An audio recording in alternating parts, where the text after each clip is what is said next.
estamos hoje aqui mais uma vez com o Dr. Ivan Narciso, falando sobre a questão importantíssima que é conciliação. Doutor Ivan, muito obrigado, o senhor tem nos ajudado muito durante essa semana.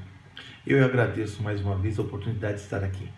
É interessante falar sobre conciliação, inclusive, doutor Ivan, porque tanto a postura do senhor como a sua voz já ajuda o nosso ouvinte a entender o seguinte: realmente você é um hábil conciliador, né? E nesse sentido, doutor Ivan, terminando essa semana, eu queria que o senhor pudesse orientar nosso ouvinte. Se ele estiver numa audiência, como é que funciona?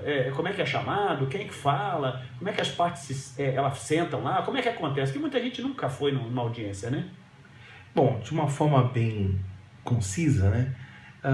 As partes aguardam na antessala, ou chamada também sala de espera, e quando são apregoados os nomes das partes, elas entram para dentro da sala de audiência ou para o local indicado para conciliação, onde lá já tem um conciliador nomeado muitas vezes pelo próprio judiciário, tá? E também as partes e seus advogados, correto? Então, recomenda-se que a pessoa procure ir com um traje moderado, né? Para não causar muita estranheza com relação aos participantes, né? Sem camiseta, sem muito decote, esses cuidados, né? Exatamente, seria assim, uma coisa normal, sem nada muito agressivo, tá? Que isso já ajuda logo de início numa conciliação.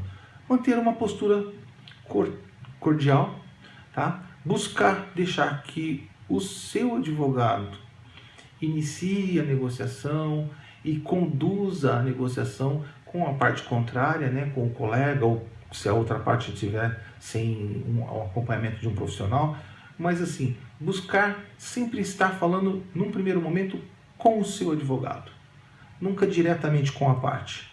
Isso ajuda bastante. Permitindo a intermediação, né, de quem vai agir objetivamente, como o senhor já colocou aqui em outros momentos. Exatamente. O conciliador normalmente já está a par do problema, tá certo? E como uma pessoa neutra que é, e na busca da conciliação, ele coloca algumas alternativas para a solução do conflito.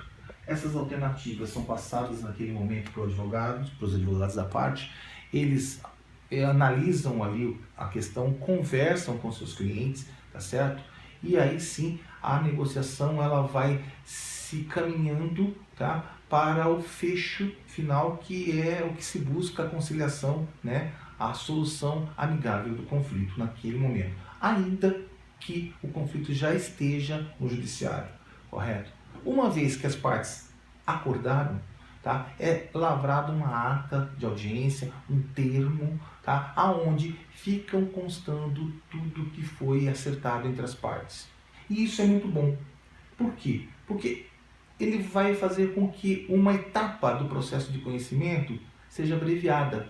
O senhor está dizendo o seguinte, vamos tentar traduzir aqui.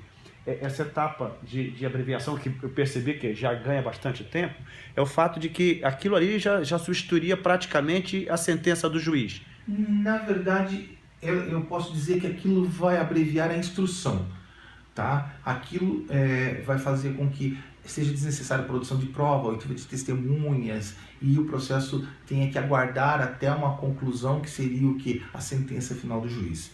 Por quê? Feito o termo de acordo, aquilo vai para o juiz apenas para homologar, tá? Então ele não precisa mais sentenciar, ele não precisa ter que estudar o processo e dar o parecer dele, porque quando as partes não se compõem, não se conciliam, a função do juiz é essa. Ele vai chegar no meio termo, ele vai dar uma sentença para resolver o conflito. Aí sim, talvez não tão agradável para uma ou para outra parte, mas por isso tá que a conciliação é sempre orientada e é sempre mais benéfica. Sim, né? É sempre o melhor caminho. Agora, depois que o juiz homologa o acordo que as partes realizaram, tá, aquilo passa a ter uma força de sentença executória.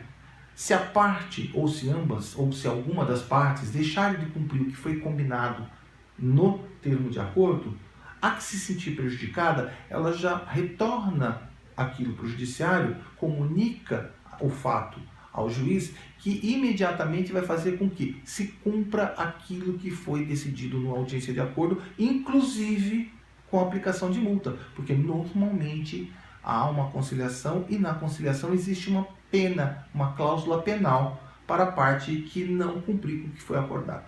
Então o senhor está dizendo o seguinte: o juiz homologou, aí eu como seu cliente, deixei de cumprir aquilo que estava no acordo. A outra parte, no próprio processo, ela já pede para o juiz executar, determinar que a pessoa cumpra aquela parte, condene ela a fazer aquilo. Na verdade, sim. A condenação ela é imediata, uma vez de que não se discute mais quem tem razão ou o que pode e o que não pode ser feito. Tudo isso já foi feito na parte de conciliação e já consta no termo de acordo, que foi homologado pelo juiz.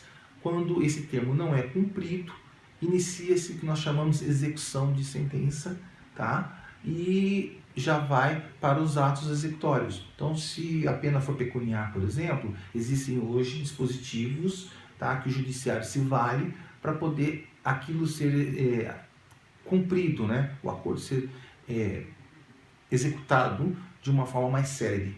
Existem bacens, existem Renajude, onde vai fazer uma pesquisa para saber com relação à parte de veículos, que porventura... O bacen seria a questão de conta, bloqueio de conta. O bacen seria realmente uma pesquisa junto ao Banco Central para saber se o credor, na verdade, aquele que está sendo executado do cumprimento da sentença, possui meios financeiros para poder estar honrando com aquilo, e é feito através de bloqueio de contas. Doutor Ivan, muito obrigado pela sua participação essa semana. Acho que fechamos com chave de ouro, uma vez que o senhor deixou claro aqui para o nosso ouvinte que, uma vez feito esse acordo, ele precisa cumprir. Não é como um contrato que ele depois, eu não sei se eu vou cumprir ou não, mas ele precisa cumprir, senão ele pode ter consequências judiciais sérias, né? Muito obrigado pela sua participação. Eu que agradeço mais uma vez a oportunidade de estar aqui e espero ter auxiliado a todos os nossos ouvintes. Dr. Ivan Narciso conosco no programa Gestão Pessoal, trazendo questões de conciliação. E continue conosco na Rede Assim, com os diversos programas que temos. Viva Assim às 13h30, Repórter Setorial às 15 horas, programas que procuram enriquecer a sua vida, porque a Rede Assim é a rádio mais informada no Vale do Paraíba.